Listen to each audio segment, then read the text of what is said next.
और अभी अभी समाचार मिला है कि भगोड़े हीरा कारोबारी मेहुल चोकसी को बेल्जियम पुलिस ने गिरफ्तार कर लिया है। ये गिरफ्तारी पंजाब नेशनल बैंक ऋण धोखाधड़ी मामले में हुई है। 65 वर्षीय चोकसी को केंद्रीय अन्वेषण ब्यूरो सीबीआई के अनुरोध पर गिरफ्तार किया गया है। पंजाब नेशनल बैंक में 13,500 करोड़ रुपए के ऋण धोखाधड़ी मामले में चोकसी आरोपी है। वो अपनी पत्नी प्रीति चोकसी के साथ बेल्जियम के शहर अंतरीप में रह रहा था। इस मामले में सह आरोपी और चोकसी के भतीजे नीरव मोदी का भी लंदन से प्रत्यर्पण संभावित है। ये दोनों पंजाब नेशनल बैंक घोटाले की जानकारी सामने आने से कुछ सप्ताह पहले ही जनवरी 2018 में भारत से फरार हो गए थे। राष्ट्र आज भारतीय संविधान के निर्माता डॉक्टर भीमराव अंबेडकर की 134वीं जयंती पर श्रद्धांजलि अर्पित कर रहा है। इस अवसर पर देश भर में कई कार्यक्रम आयोजित किए जा रहे हैं।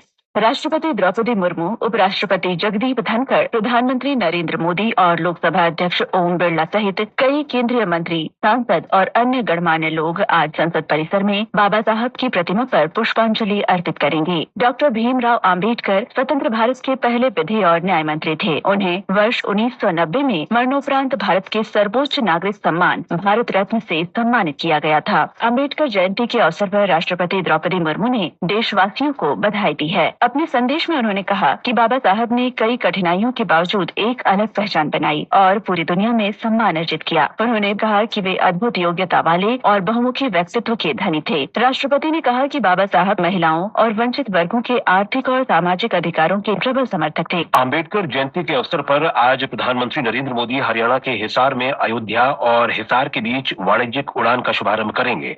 हमारे संवाददाता ने बताया है कि हिसार हवाई अड्डे के नए टर्मिनल भवन का शिलान्यास भी करेंगे। महाराष्ट्र में अंबेडकर जयंती पर बृहन मुंबई नगर पालिका ने चैत्य भूमि पर श्रद्धांजलि देने के लिए कई व्यवस्थाएं की हैं। हमारी संवाददाता ने बताया है कि इस दौरान दिन भर सांस्कृतिक कार्यक्रमों, प्रार्थना सभाओं और सार्वजनिक कार्यक्रमों का आयोजन होगा। अंबेडकर जयंती पर आज मध्य प्रदेश में भी कई कार्यक्रम आयोजित किए गए हैं। मध्य प्रदेश में मुख्य कार्यक्रम बाबा साहब की जन्मस्थली स्मारक डॉक्टर अंबेडकर नगर महू में होगा। इस कार्यक्रम में मुख्यमंत्री डॉक्टर मोहन यादव भी शामिल होंगे। इस अवसर पर मुख्यमंत्री पुस्तक का विमोचन करेंगे और भीम रत्न पुरस्कार प्रदान करेंगे। वहीं भारतीय जनता पार्टी आज से 25 अप्रैल तक प्रदेश व्यापी कार्यक्रम आयोजित कर रही है। इस दौरान संविधान की प्रस्तावना का सामूहिक वाचन, अनुसूचित जाति बस्तियों के आंगनबाड़ी केंद्रों और स्कूल परिसरों की सफाई, पेयजल की व्यवस्था और अन्य सामुदायिक सेवाएं की जाएंगी। वहीं प्रदेश कांग्रेस ने भी आज विभिन्न कार्यक्रम आयोजित किए हैं। डॉक्टर अंबेडकर की जयंती की पूर्व संध्या पर उनके जन्म स्थान मध्य प्रदेश के डॉक्टर अंबेडकर नगर से कोटा होते हुए नई दिल्ली को जाने वाली एक्सप्रेस रेल सेवा कल से शुरू हो गई। लोकसभा अध्यक्ष ओम बिरला, मध्य प्रदेश के मुख्यमंत्री डॉक्टर मोहन यादव और केंद्रीय रेल मंत्री अश्विनी वैष्णव ने कल इसे झंडी दिखाकर रवाना किया। श्री बिरला ने कहा कि इस ट्रेन से राजस्थान में शिक्षा के केंद्र कोटा, मध्य प्रदेश के आध्यात्मिक नगर उज्जैन तथा वाणिज्यिक केंद्र इंदौर के बीच आवाजाही बेहतर होगी। रेल मंत्री अश्विनी वैष्णव ने कहा कि इस ट्रेन के शुभारंभ के साथ ही रेल मंत्रालय ने 2028 के उज्जैन कुंभ मेले की तैयारियां भी शुरू कर दी हैं। ये गाड़ी उज्जैन होते हुए जाएंगी। 2028 से उज्जैन में महाकुंभ का आयोजन होगा। एक तरीके से समझिए कि तैयारी चालू हुई है उज्जैन में महाकुंभ की। साथ ही साथ जो उद्योग नगरी इंदौर है उसकी कनेक्टिविटी इससे बढ़ेगी और शिक्षा नगरी कोटा है उसकी कनेक्टिविटी भी बहुत अच्छी बढ़ेगी। तमिलनाडु और केरल में आज नववर्ष पारंपरिक मान्यताओं और हर्षोल्लास के साथ मनाया जा रहा है।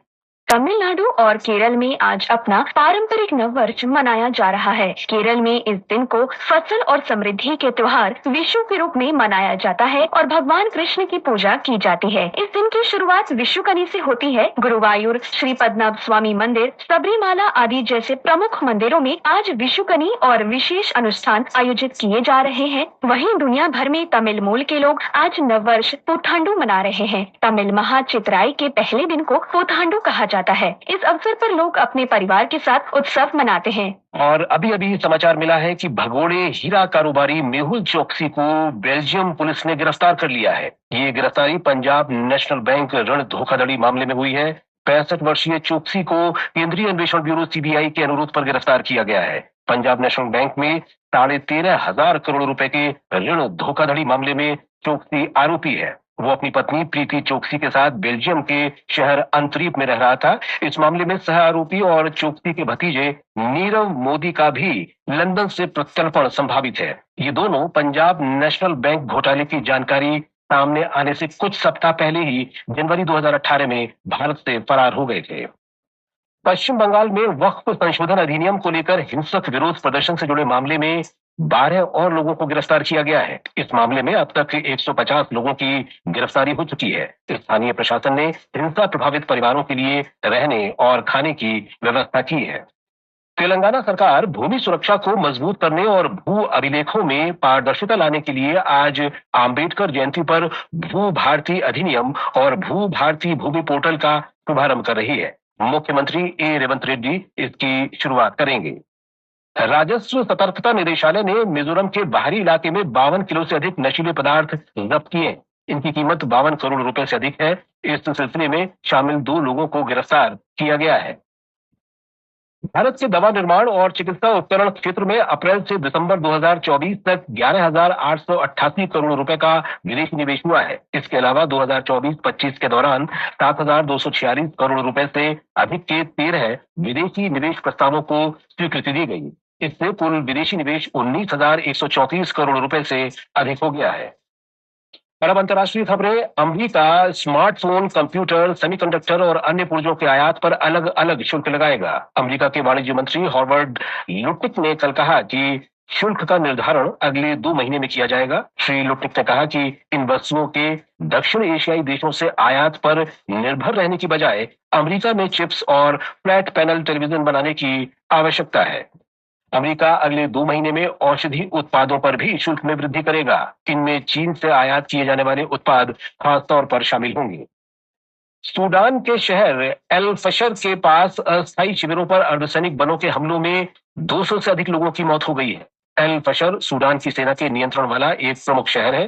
संयुक्त राष्ट्र ने कहा है कि 2 बड़े अस्थायी शिविरों में हत्याएं जारी हैं। मृतकों में रिलीफ इंटरनेशनल के पूरे मेडिकल कर्मी भी शामिल हैं। तीरंदाजी विश्व कप के पहले चरण में भारत ने पुरुष रिकर्व टीम स्पर्धा का रजत पदक जीत लिया है। अमेरिका के ऑबर्नडेल में कल रात हुए फाइनल में भारतीय टीम में धीरज बोम्बा देवड़ा, तरुणदीप रॉय और अतन उदास शामिल थे। ये भारत का इस सत्र का तीसरा पदक है। प्रतियोगिता में आज धीरज पुरुष रिकर्व व्यक्तिगत स्पर्धा में अपनी चुनौती रखेंगे। इधर आईपीएल क्रिकेट में आज लखनऊ में चेन्नई सुपर किंग्स का सामना लखनऊ सुपर जायंट से होगा। ये मैच शाम 7:30 बजे से खेला जाएगा। प्रतियोगिता में कल मुंबई इंडियंस ने दिल्ली कैपिटल्स को 12 रन से हरा दिया। मुंबई इंडियंस ने पहले बल्लेबाजी करते हुए निर्धारित 20 ओवर में 5 विकेट पर 205 रन बनाए। जवाब में दिल्ली कैपिटल्स की पूरी टीम 193 रन पर ही सिमट गई। एक अन्य मैच में रॉयल चैलेंजर्स बेंगलुरु ने राजस्थान रॉयल्स को 9 विकेट से हरा दिया। राजस्थान रॉयल्स ने पहले बल्लेबाजी करते हुए 173 रन बनाए। रॉयल चैलेंजर्स बेंगलुरु ने 18वें ओवर में मैच जीत लिया। वहीं भारतीय क्रिकेट टीम के पूर्व कप्तान सौरभ गांगुली फिर से आईसीसी पुरुष क्रिकेट समिति के अध्यक्ष चुन लिए गए हैं। वीवीएस लक्ष्मण भी पैनल के सदस्य बने रहेंगे। गांगुली को वर्ष 2021 में समिति का अध्यक्ष नियुक्त किया गया था। वे अनिल कुंबले की जगह लेंगे। पश्चिम बंगाल में सांप्रदायिक हिंसा के बाद सैकड़ों लोगों के पलायन को राष्ट्रीय सहारा सहित कई अखबारों ने प्रमुखता से दिया है। प्रभावित लोगों ने केंद्रीय बलों की मदद से भागीरथी नदी पार कर मालदा में ली शरण। वहीं नवभारत टाइम्स लिखता है, मुर्शिदाबाद हिंसा में अब तक 150 लोग गिरफ्तार। बीजेपी का दावा, हिंदू समुदाय को बनाया जा रहा है निशाना। तो टीएमसी ने कहा, घटनाओं के पीछे बड़ी साजिश। सहकारी समितियां टिकट बुकिंग और बिल जमा करेंगी। पेट्रोल पंप तथा गैस एजेंसी भी चलाएंगी। हरिभूमि के अनुसार केंद्रीय गृह और सहकारिता मंत्री अमित शाह ने भोपाल में राज्य स्तरीय सम्मेलन में कहा, सहकारी गतिविधियों से होने वाली आय किसानों के खाते में आएगी।